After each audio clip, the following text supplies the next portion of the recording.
Senhor presidente, senhoras e senhores deputados e deputadas, eu, em primeiro lugar, quero dizer que participei da reunião da Comissão de Educação, um pedaço que pude, e realmente a ausência do diálogo é o principal fator hoje de vermos essa questão da educação sendo tratada da maneira que está sendo tratada. Portanto, a comunidade escolar contará com o nosso apoio. Mas o que me traz essa tribuna nessa intervenção de hoje é para falar de um tema que eu algumas vezes tenho trazido a esse debate, a esta pauta. Ocorre que, para a surpresa, o Brasil, diante de uma catástrofe que ontem nós acompanhamos, a perda de vidas do querido time do Chapecoense, familiares que estão sofrendo. Hoje pela manhã, o Brasil também recebe uma notícia que fala de vida e de morte.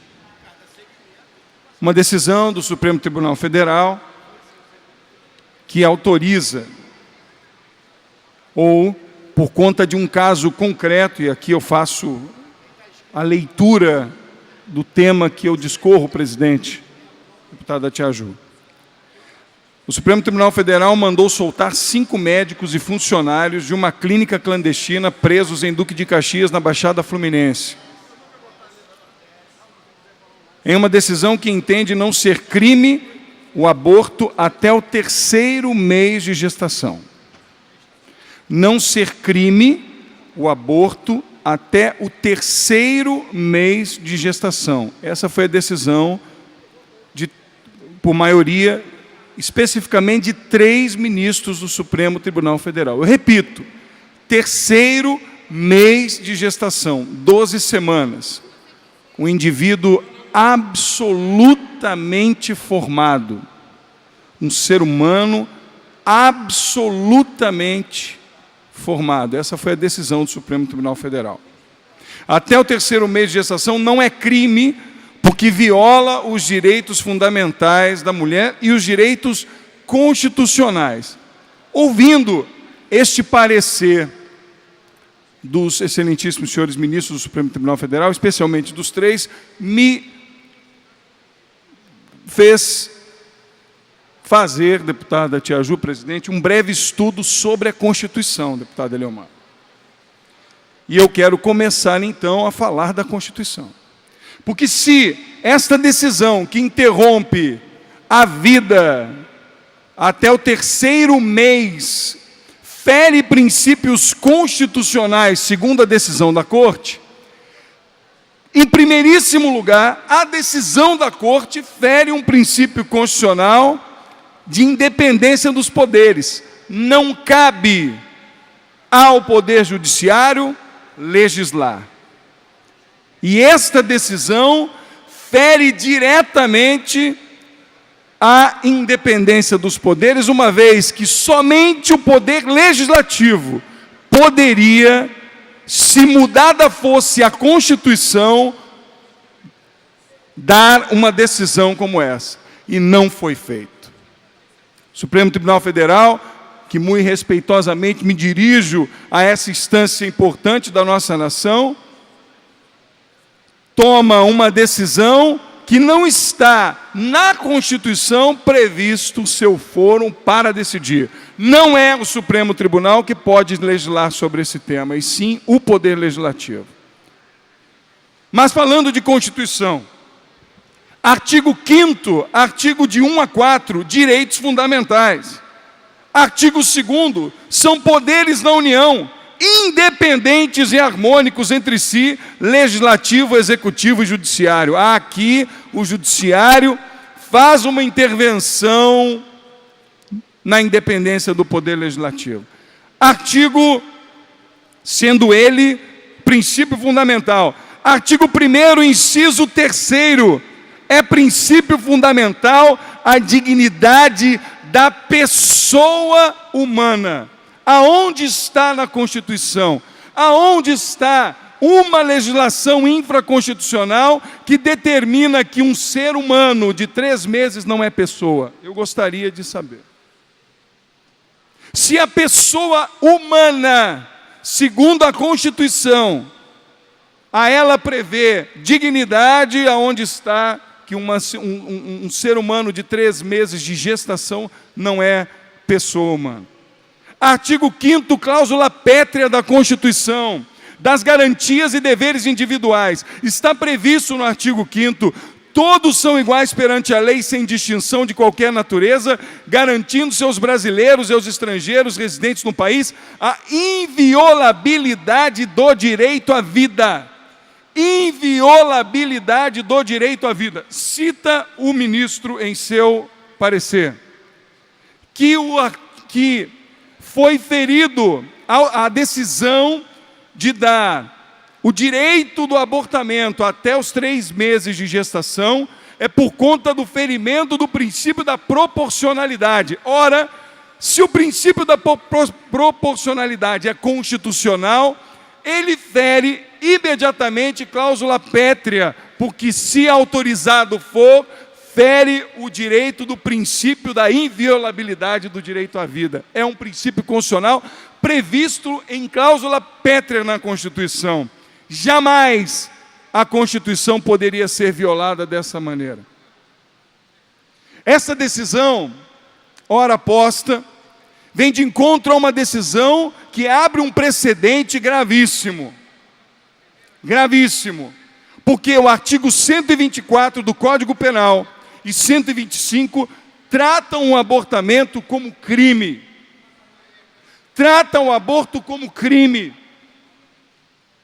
E não está em nenhuma forma legal, a não ser os excludentes de punibilidade em 2 casos, 2 excludentes de punibilidade, e ali previstos a exclusão de pena para casos de estupro, do abortamento para casos de estupro e perigo da gestante. 2 excludentes de punibilidade e não de abortamento legal. Mas dizer que simplesmente não houve crime para um abortamento de seres humanos até o 3º mês é violar a legislação vigente no país, previstos no Código Penal, e é violar a Constituição. Há quem defenda, eu não estou aqui discutindo isso, mas, a despeito da defesa constitucional, antes de fazer uma defesa e um parecer como esse, era preciso que a legislação fosse mudada, e ela não foi. A legislação não foi mudada. A legislação defende a vida desde o ventre materno. A legislação defende o direito de viver desde o ventre materno. E para encerrar, deputada Tia Ju, um país desenvolvido, cita o ministro, nós estamos avançando à luz dos países de primeiro mundo, Alemanha, França. Pois bem, eu quero dar um dado aos senhores e senhoras. A França, no qual é citada no parecer para dar essa decisão, no nosso entendimento absurda, a França que autorizou o aborto, que descriminalizou o aborto, tem um trabalho de acolhida para gestantes e famílias de um tamanho tão grande, que os mínimos casos que decidem abortar passaram antes por decisões aonde a família foi acolhida, assistência social, pré-natal garantido, saúde da mulher, defendendo a vida e, em última opção, a adoção do nascituro no ventre, dando a opção da família para colocar a criança em adoção. Defende-se as 2 vidas, a da mulher e a da criança. Isso é um país desenvolvido. Mas um país como o Brasil, que não tem coragem de, em primeiro lugar, defender a vida do direito da mulher de ser mãe, dar a ela pré-natal digno, saúde adequada, dar a ela educação e possibilidade de, em último termo, dar a criança em adoção, vai defender a morte? E aí eu termino perguntando aos senhores e senhoras, quanto valem 3 meses de vida? Quanto valem 3 meses de vida? Eu vos digo. Ontem perdemos brasileiros num acidente trágico. E quem assistiu à televisão, quem estava assistindo às redes, viram que momentos, segundos, minutos antes, um jovem postou um vídeo. Quem poderia imaginar que minutos depois aquele jovem não estaria mais vivo? Eu perguntaria aos senhores e senhoras, quanto vale 3 meses de vida? Quanto vale 3 meses de vida para um homem que é da lei dizer simplesmente que esses 3 meses não têm valor? Eu gostaria de que os juízes desse país perguntassem à mãe daquele garoto de ontem, os nossos queridos chapecoenses, quanto ela daria para ter mais 1 segundo com seu filho? Quanto os pais dariam para ter mais 1 segundo de vida com eles? E portanto eu encerro a minha fala dizendo que esta casa, na pessoa deste deputado e certamente de outros, não aceitarão uma medida como essa. É uma pena que nós não temos competência para legislar, nem tampouco para criar uma obstaculização à decisão do Supremo Tribunal Federal. Mas, o que for de nossa alçada, faremos e passaremos nessa casa para que os deputados possam se manifestar contrários à decisão do Supremo Tribunal Federal. Porque se hoje fazem isso, amanhã vão querer aprovar abortamento de crianças com microcefalia. E para que os senhores tenham certeza do que estou dizendo, eu conheço a causa, porque presido a Comissão da Pessoa com Deficiência. Autorizar o abortamento de crianças microcefálicas é o precedente para abrir abortamento para crianças com deficiência. O que está acontecendo no Brasil é a falência do amor ao ser humano, a preservação da dignidade da pessoa humana. Portanto, nosso repúdio a essa decisão e a defesa de que a Constituição desse país seja respeitada. 3 meses, 1 segundo, não importam. Basta que a respiração aconteça e a vida impera naquele cidadão que merece viver. Muito obrigado, presidente.